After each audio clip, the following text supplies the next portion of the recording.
Oh, hey. How are you?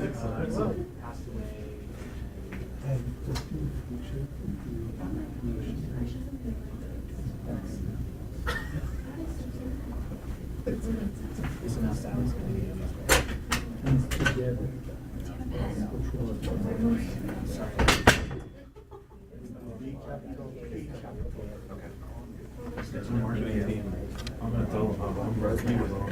He saw that. Hi. Do you have a pen? I don't. You want one? JD's gonna go look for one. Okay, we're gonna get started in just 1 minute. We're having our speakers walk in. Do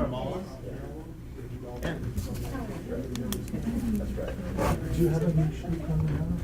No, I did not. Oh, I had no issues at all. No, I was just waiting for these guys. Hey Joe, how are you? Hey Chris, how you doing? Nice to see you. Good to see you. How you doing? Good. Monel? That's it. Joe, Yeah. I'll send some pictures. Oh, I will. Yeah. Gotcha.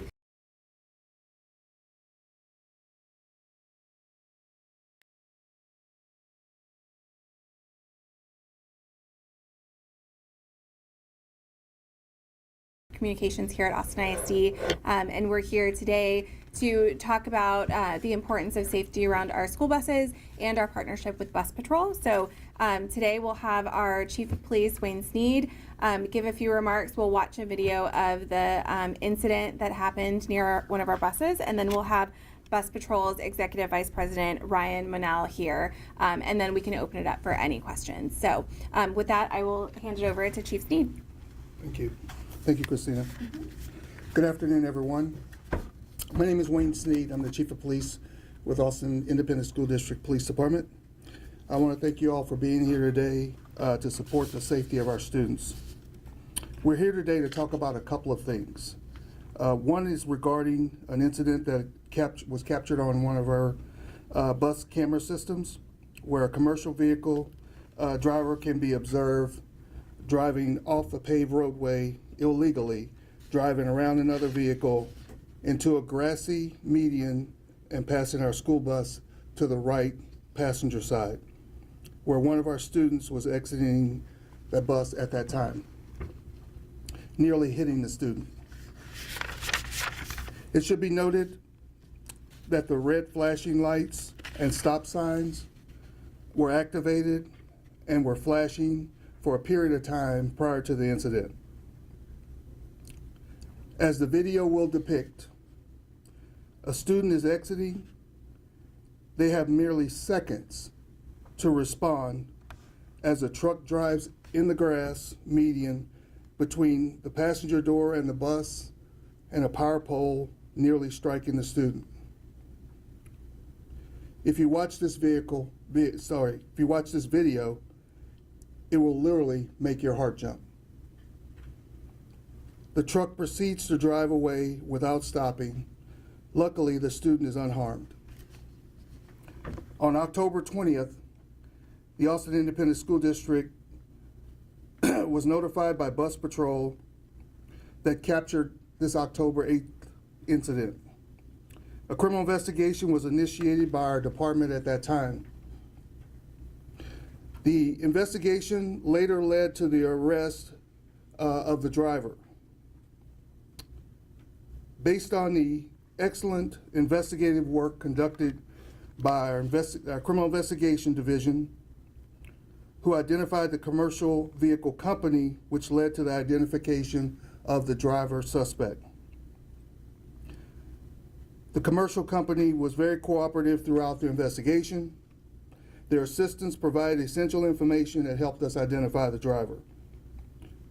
On November 18th, 2025, a warrant was issued for the driver of this offense for endangering a child, which is a state jail felony. The driver was identified as DeRay Marion, 31 years of age, and he was arrested on November 19th, the following day, on that warrant.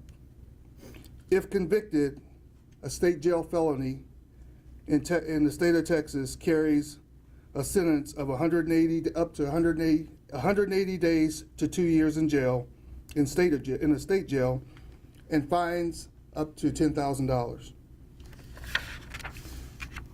The student victim in the case was identified. Their parents were notified, but we will not be identifying them today. It should be noted that other motorists were stopped for this same bus in both directions when the driver chose to pass to the right around another vehicle and then proceeded to pass our bus off on the unpaved roadway. I cannot stress enough the severity of this incident. A motor vehicle can become a weapon when operated unsafely or without regard to human safety. The safety of our students is our top priority.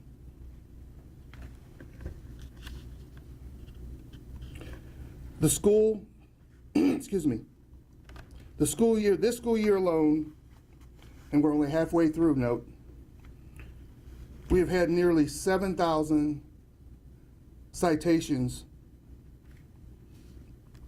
that have been issued for bus violations. On average per school year, we have been issuing around 10 to 12,000 citations. One thing to note, the number of repeated offenders is very minimal. We've seen through the data, the Stop Arm program reduces the number of repeated offenses.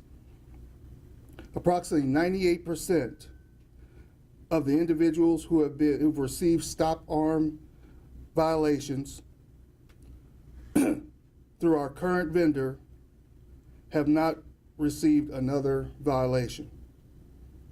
Our Stop Arm program is not new. It's been in operation for 9 years, since 2016. The current vendor for our program is Bus Patrol and has been a partner with the district since April of this year. Let it be known, we will seek out anyone who knowingly operates a motor vehicle in our city, in around our campuses, or school buses without regard to the safety of our students, our staff, and our community. The Austin Independent School District is thankful for the folks at Bus Patrol for providing this video and bringing this incident to our attention. We will continue to work closely with our partners to identify those who might habitually operate vehicles on our roadways in violation of laws. Now I'd like to introduce Ryan Monell with Bus Patrol. Thank you, Chief. Well, thank you very much. And are we going to watch the video first? Yeah, let's watch the video first, then we can. Excellent.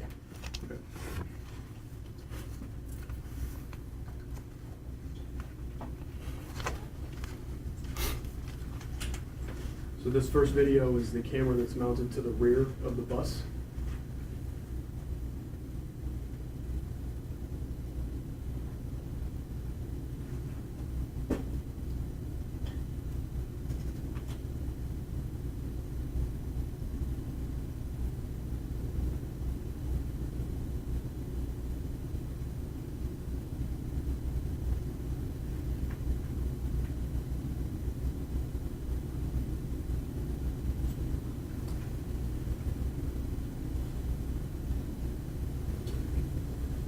This next camera angle is from the passenger side of the bus.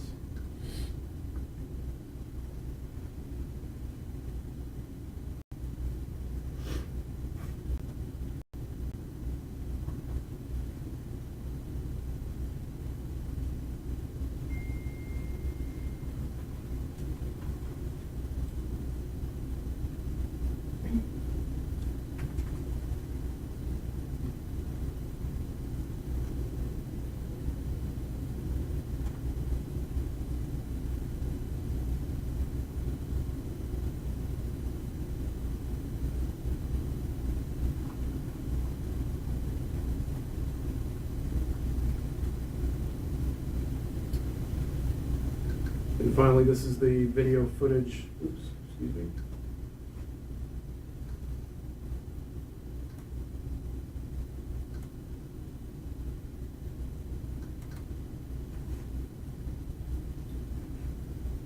Give me 1 second.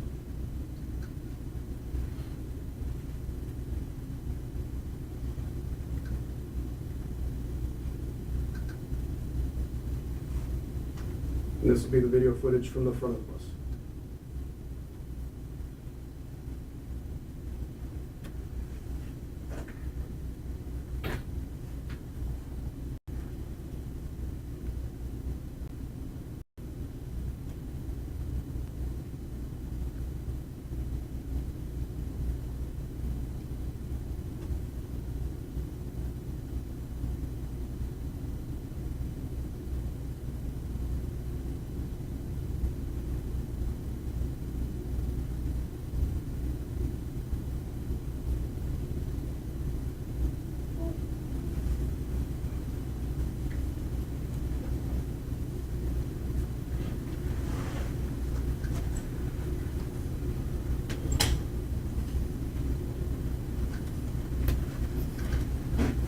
Thank you, Sergeant.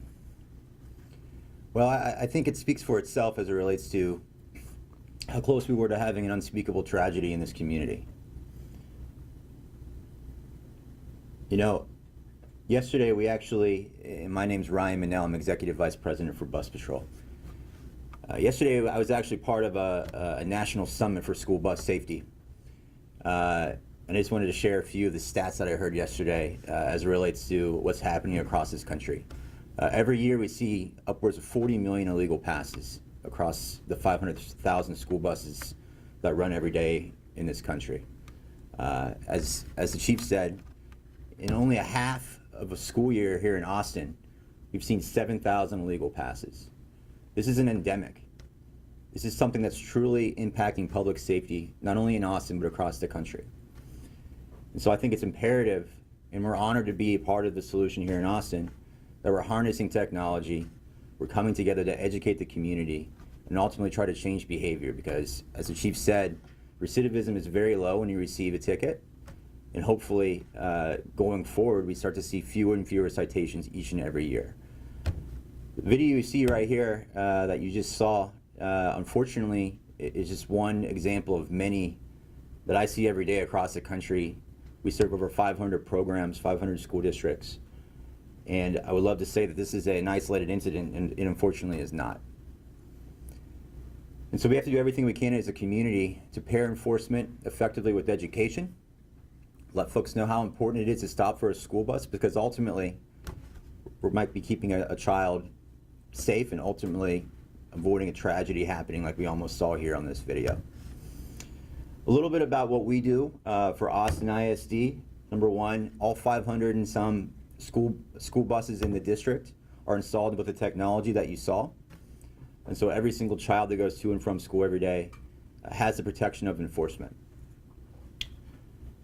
We not only install and maintain the system on behalf of the school district, we also send through what we refer to as an evidence package. And so when a violation occurs, hopefully not as egregious as what we saw today, but ultimately if a violation happens where someone passes a stopped school bus, that is put together and paired as an evidence package to where ultimately we put together video, still imagery, we identify the registered owner of the vehicle by pulling that information from the state DMV. We ultimately also identify the location the violation occurred, as well as the time of day the violation occurred. And that is sent to the chief, Sergeant Pickford, and the team at Austin ISD Police. They ultimately are the final arbiter. Every single evidence package that we identify a violation occurred is reviewed by the ISD Police, and they ultimately make the decision on if a ticket should be issued to the registered owner of the vehicle. If a ticket is issued, we try to make this a program with significant transparency. And so ultimately, if you receive a ticket in the mail for passing an illegally passing a stopped school bus, you ultimately have the opportunity to view the same video that the ISD Police utilized to issue the ticket. You can make the determination yourself if you are liable or not. If you're liable, you have the opportunity to pay that ticket. If you are not, there is a tribunal that is established to provide folks due process to basically contest your ticket like you would other types of parking infractions. And an independent judge will make the determination on if you are liable or not. So hopefully what we see through a very robust process that we can continue to hopefully educate the community on is a change in behavior and keeping more children safe every day. I believe we can do that. As the chief said, again, recidivism is very, very low. Approximately 9 out of every 10 drivers who receive a ticket do not receive a second one. And so hopefully we ultimately can weed this out and change behavior, ultimately keep every child safe going to and from school every day. Thank you very much. Okay, thank you. Do we have any questions for either of the speakers? Question for Chief Steve. Were you guys aware of this incident the day that it happened? Like, did the bus driver report it, or did you become aware of it after Bus Patrol reached out to y'all? It was after Bus Patrol reached out to us. Once they viewed the video, they're the initial viewers of the video, and then they will send it to us, and one of our officers will review it to determine whether it violates state law. And if it does, then we approve it, and then that's when the citation goes out.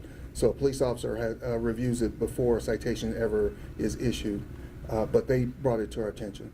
Did y'all wish that the bus driver had said something instead to know about it sooner, or? Well, I mean, obviously we want to know about things as soon as they happen. There's a lot of things going on with our bus drivers having to deal with, and not that, you know, they brush anything like this off, but sometimes we just, things that happen so often, people passing buses, that it doesn't, I'm sure it doesn't resonate as clearly, so. We're talking about thousands of citations. How many times do we see arrests made like this? I mean, has this happened before in AISD?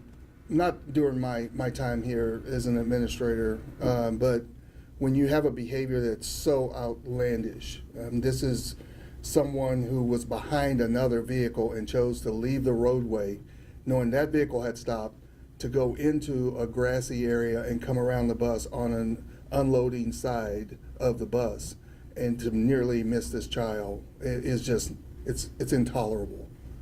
Did the driver give a reason to why they were, in such a hurry to get around this bus? I'm not aware.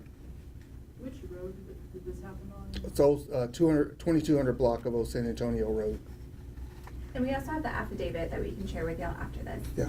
Chief, is there any significance behind holding today's press conference and pushing, children's safety, given the fact that, even last week and earlier this month, you all, or at least the district, kind of, reported its 20th Waymo citation for passing these school buses. Is there any significance in relation to the date holding this press conference today versus what you all put out a couple weeks ago?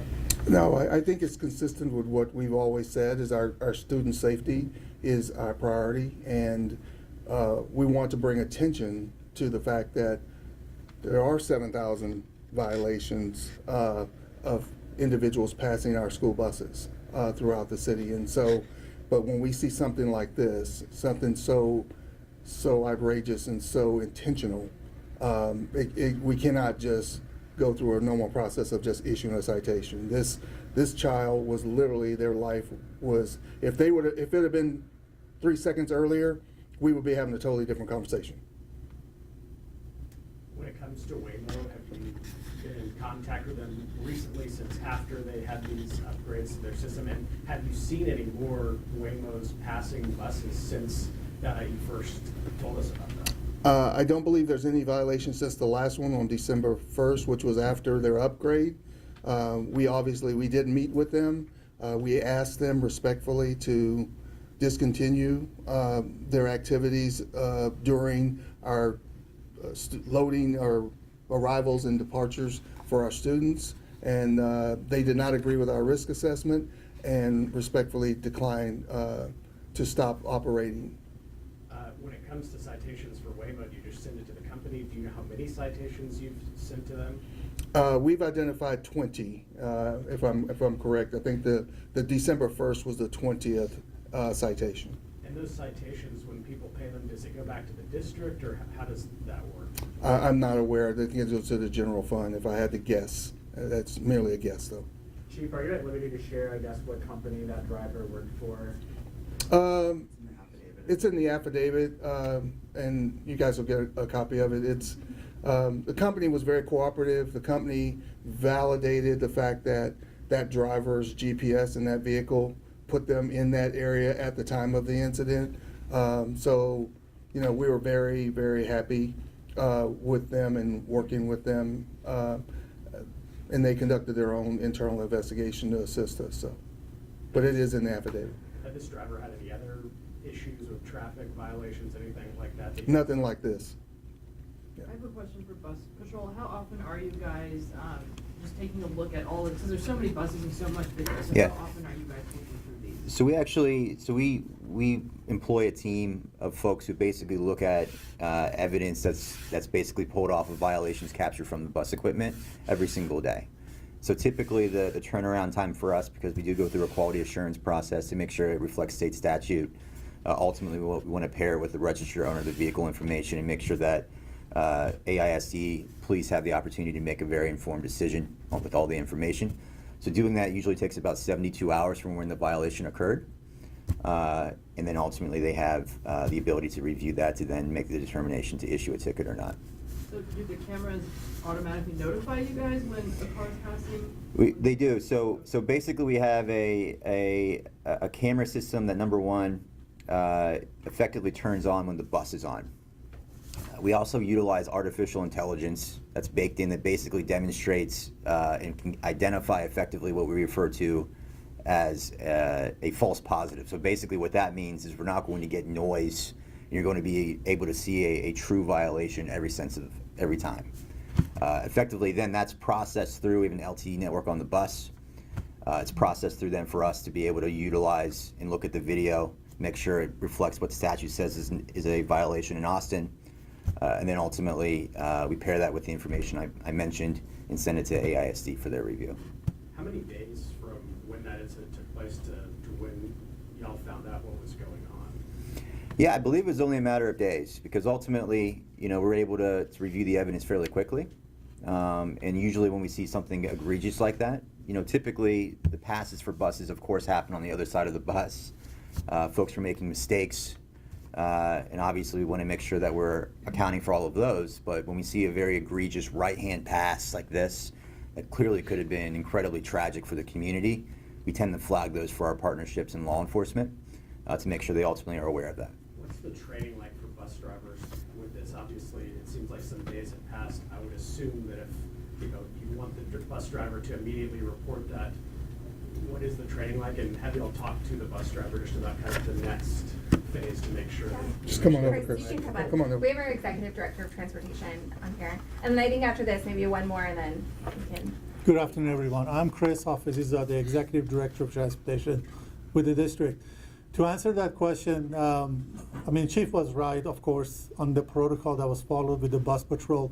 The bus driver, when that happened, did call our dispatch, and our supervisor notified, and the supervisor immediately notified me. So we were in contact with the bus patrol to make sure they pulled the camera. Folks, one of the things we are very fortunate with bus patrol versus previous when there, as you all saw, we have cameras all around the bus. It wouldn't show as a violation because it didn't pass on the left side where the camera captures your license plate. But it caught the camera on the right side, which we are very thankful and sad. I watched this video 20 times, folks, and as Chief said, 2 or 3 seconds later, we would have a different conversation. Just to confirm, so there was a delay that, you said that the bus driver did report it, but it was Yep. days later until they all picked it up? I don't know exactly how many days, but bus patrol acted very quickly, pulled the camera as soon as they were able to, and we shared the camera. We shared the camera internally to make sure this driver gets what he deserves. Could there have been just a faster process, though? I just feel like with someone like this, they're obviously not taking, rules into account. They could have done it again throughout. There is. I mean, so if we hear from a driver immediately, we can actually go out and pull the video even manually from the bus if it hasn't been transferred via our network. So it's just a matter of, ultimately communication, and I think here it was very strong. We did what we needed to do as fast as possible, and fortunately it led to an arrest. So there was immediate contact, though? It sounds like there was. I wasn't aware of it. It sounds like Chris had contact with our And there team. weren't any other near misses this year? Like something similar to this at all? I have not seen one. Did the parents of the child that was affected in the video reach out on their own accord ever, or did you have to notify them? We notified them. Okay. Okay, thank you guys. I appreciate it. I do have the bus downstairs by the flagpole at the other entrance. You all came in the front entrance. Yeah. If y'all like to take a few photos, I'll be down there as well. Yeah, you can y'all see welcome. any cameras if you need B-roll on the cameras or anything like Where that. can we get the video? We'll send it to you. We'll send you the video and the affidavit after this. Oh, I'm assuming it says his, the correct spelling of his name. Correct. Yes. Okay. Yes. Thank you. Okay. If y'all want to Thank come. you. Thank you so much. Appreciate Very well. it. Thank you.